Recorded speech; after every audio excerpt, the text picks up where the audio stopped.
Paul, is there a coach's explanation of how your team has been so ready and capable of capitalizing on the mistakes your opposition has made in this series? I think really good players.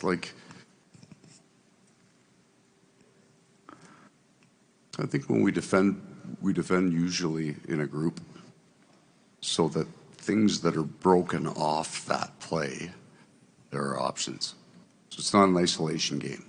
That if something goes, we occasionally will spring a player, but that wouldn't be our starting point. So the vast majority of those plays never result in anything. It's not like we're knocking a puck down and generating 16 to 8 chances on a team in a game. The vast majority of our time, especially against Edmonton, is defending as a group. And I think the difference would, that's not the right word, the way that I would describe our game would then be, it's actually a fairly patient offensive game.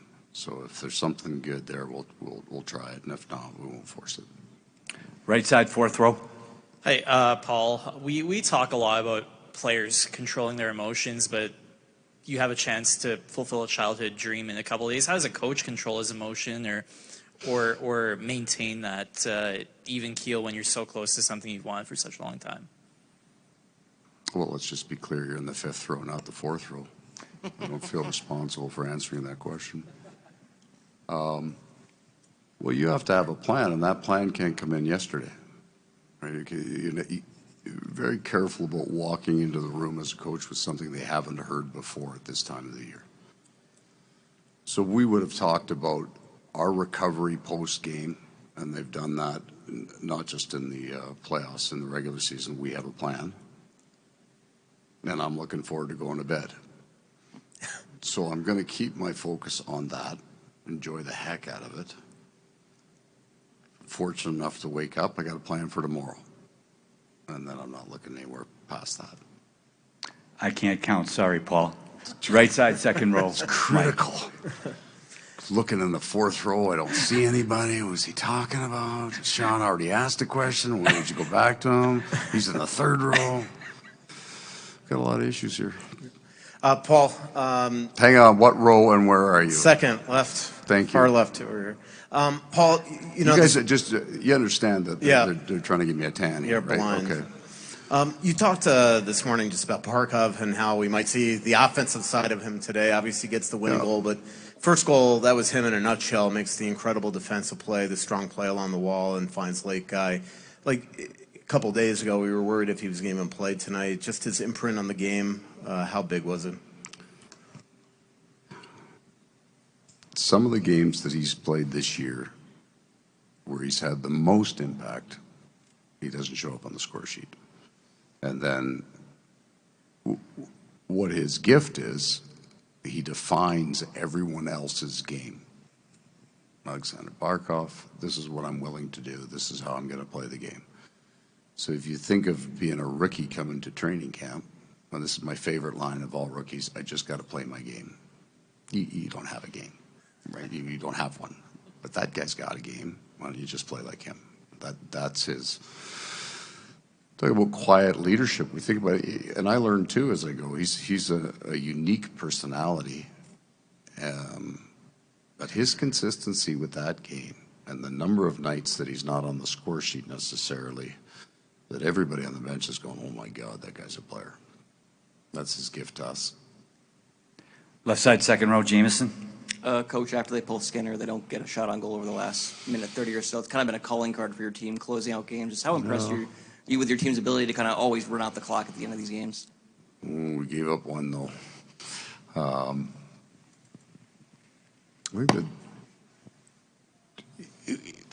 The offense generated in the third period was more contextual. Like, we got a big lead.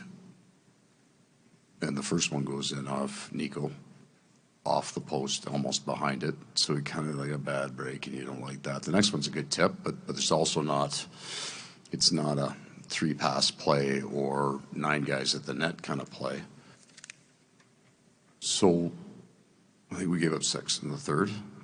One of them was the best chance that Evan had didn't go in, and that's Sergei Bobrovsky. So you have that faith in him in the net that if something breaks loose, and it's going to, how hard you play defensively, no matter how good your structure is, those guys are getting looks, and that's his role. Right side, second row, Matt. Just kind of building off that, guys blocking shots in the final 5 minutes, up 1 goal, doing whatever they have to hold on. Is it moments, are moments like that what it takes for a team to potentially win a Stanley Cup final? Well, you don't get here without it. So what would happen at the end of this game would have had to have happened in 3 series prior, and it did. So we're 2-2 against the New York Rangers, and we score an overtime winner to change possibly the course of what happens. But in that game, yeah, I mean, the block there is every bit of as important as the block tonight, and it just all the small moments string together to give you a chance. But they got to keep coming. Right? There's no change in the game. I mean, sure, both teams block big shots. Both teams compete so hard, and at the end of it, it's 2 great teams. It's 2 inches inside a post and 2 inches outside a post, and there's no fault at any man on the ice for that not happening. We'll take 2 more. Left side, second row, Luke. Post-game, a lot of your players seem very business-like. The quotes could have been from a regular season game in February. Right. How much of that do you think is just a show to the public, or where does that come from? Is that how they really are right now? Every team's got its own personality, and I can say this, and I think you will have faith in the fact, because that I've said it before, this is a different group, and they have been serious since training camp. They've been focused and even-keeled over the course of the year. So we had 3 blocks of hockey that we didn't love, and the first 2 got corrected really, really quickly, and that was basically by them. You showed a couple things we can't do, and off they went. So they're I mean, they're not a whole lot different today than they were 3 weeks ago. They've had a pretty good program. The players have been running that room for the year. It's from training camp. They've been running that room. I mean, I pop in every once in a while to say hello. You got the mic, so I'm assuming it's your question, my friend. But hang on. Last one, first row, first seat on the left. I'm just waiting for permission.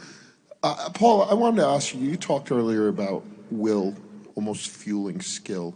And I'm curious, for your defensive game, how important is the ability of your players to battle against the boards? It seems to be such a key part of your game, and everybody buys into it. And then you look at the last minute of that game where Ekblad just holds the puck against the wall and never gives them another shot. And I thought Edmonton might have had the advantage on us at parts earlier in the game. So that's a whole skill that I don't even know I appreciate. I got an idea, I can get a guy there, and I can get him there, and I can yell at him to win the battle.